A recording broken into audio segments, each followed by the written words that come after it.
امیر جماعت اسلامی حافظ نعیم الرحمان نے کہا ہے کہ ڈونلڈ ٹرمپ کے بورڈ آف پیس میں پاکستان کی شمولیت کے حکومتی فیصلے کو مسترد کرتے ہیں۔ سماجی رابطے کی ویب سائٹس ایکس پر اپنے پیغام میں حافظ نعیم نے کہا کہ ٹرمپ کا بورڈ آف پیس نو آبادیاتی نظام کی نئی شکل ہے۔ بورڈ آف پیس میں عراق کو تباہ کرنے والے ٹونی بلیئر جیسے مجرم موجود ہیں۔ بورڈ آف پیس فلسطینیوں کے وسائل اور زمینوں پر قبضے کا نیا نظام ہے۔ تعمیر نو کے نام پر غزہ پر امریکی قبضہ ناقابل قبول ہے۔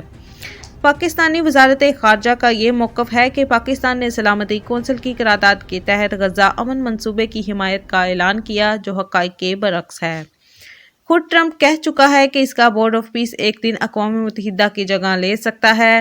ٹرمپ کے اس موقف کے بعد پاکستان کا بورڈ میں شمولیت کا کیا جواز؟